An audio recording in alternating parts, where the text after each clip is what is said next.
Welcome back, fight fans, to another video here on The Fight Game. The heavyweight division has been very busy in the last 3 months as boxing proves once again to be the theater of the unexpected. Less than 1 year ago, it was expected that Anthony Joshua vs. Deontay Wilder was the biggest fight to be made in boxing. But boxing did what boxing does best by proving everyone wrong.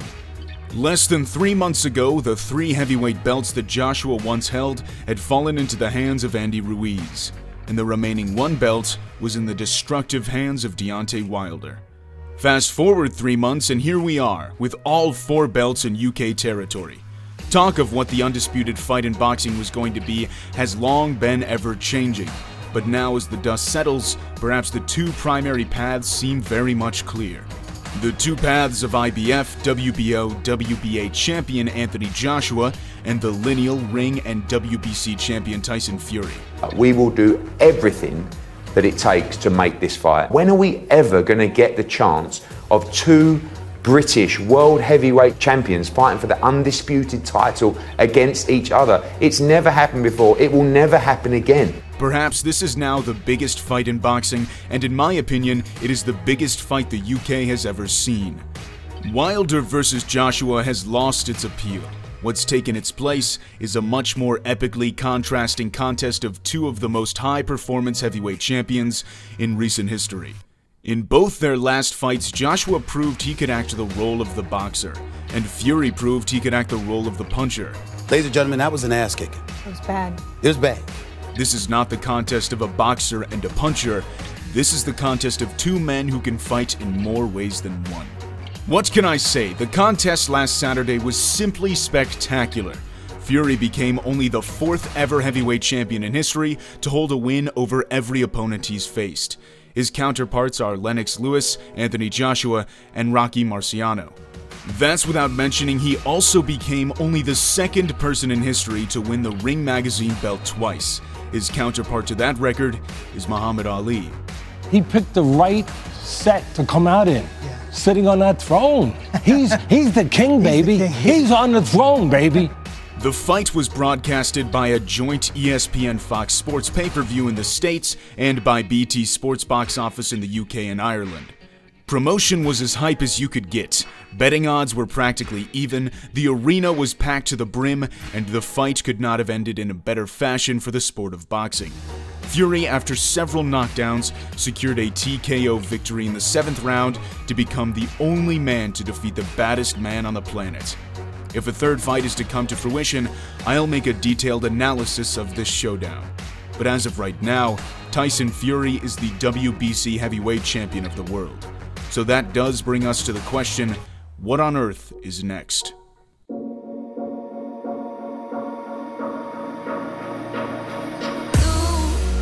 tell me I'm savage. You wish you could have it.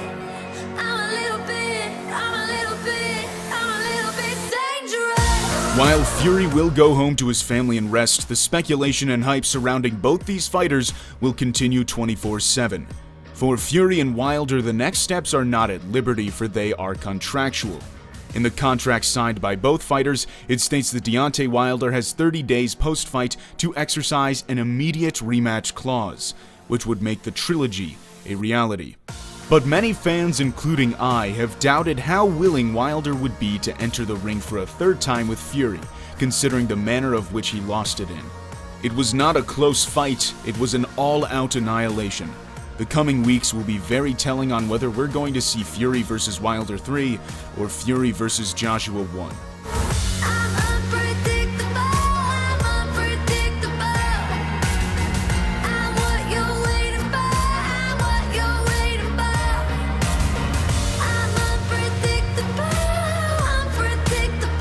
So far, Wilder has said he would like to initiate the rematch clause, which would make the trilogy fight a reality later this year. What would you guys rather see? Me personally, I'm up for either, because a 3rd fight would give Wilder that opportunity to make major changes, as Fury had after the 1st.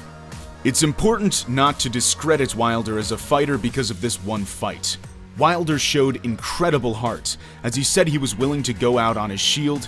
He's a true fighting warrior, just like Fury, and it's only right to give credit where credit's due.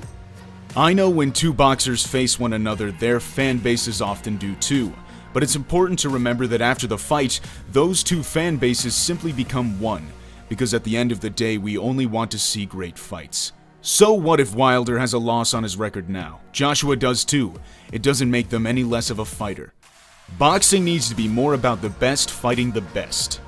The only problem I do have, though, is with how Wilder has been dealing with this loss. As many of you know, he has blamed his ring walk costume for his loss, saying it was too heavy and therefore weakened his legs. I'm sure you guys think this is ridiculous, I know I do. Even if there's truth to it, I just don't think that's something you publicize considering how absurd it sounds. Deontay Wilder walked to the ring with a 450-pound suit on! I don't know how heavy that suit was, but it sure was. Deontay Wilder walked to the ring like that guy from Game of Thrones. 500-pound suit, his legs all jelly, like wibbly-wobbly jelly. Another problem I have is with how Wilder's assistant trainer is being treated.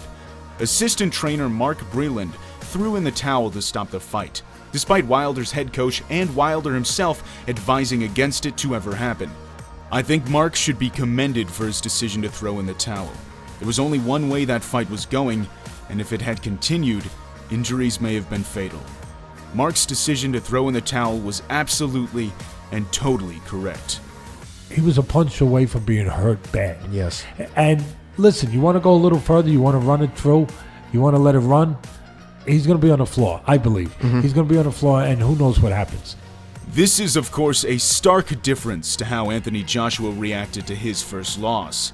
He had absolutely zero excuses. But it's no excuses, it's my own fault. I got caught with a big shot, and congratulations to him. Acting like a champion when you aren't one is often the quality that wins the belt back. Wilder, so far, has not acted in such fashion. I've seen this movie before, I've read this book, where punchers, guys who built their reputation on fear and intimidation, all of a sudden that's cracked, and the first thing they start groping at is excuses. If it's not the trainer, it's this. If it's not this, it's that. Another thing I want to mention is the dynamic that we saw in the corner that night. With Wilder angered by the decisions of his coach, it seemed as if Wilder was telling Jay how he should be coached. Nothing good ever came from the boxer telling the coach what to do. And if I'm being honest, if we ever witness the downfall of Deontay Wilder, it will be due to ignorance, not ineptitude. However, I'd like to give Wilder the benefit of the doubt in this case. Time will tell. It always does. Me personally, I expect the trilogy fight to happen later this year. Joshua was given his opportunity to win the belts back when he lost. It's only right Wilder also gets his chance. As I said, I'll make a deeper analysis on that showdown if it becomes official. And in this case, beat him as a boxer, beat him as the slugger. Tyson Fury has only ever told people exactly what he was going to do before the fight and then went out and did it. If Wilder chooses not to have an immediate rematch, that means Fury versus Joshua is likely. Even if Fury wins again, it's likely Joshua versus Fury will follow.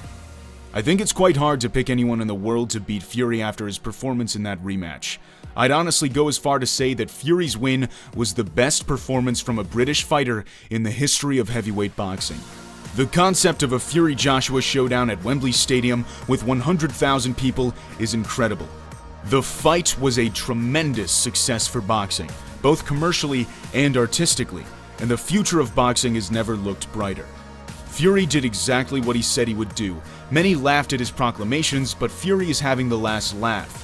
At 273 pounds, Fury seems to have found his prime weight, and now that he's pretty much bulldozed over Deontay Wilder, it can be expected that Fury feels confident in doing the very same thing to each and every future opponent he faces.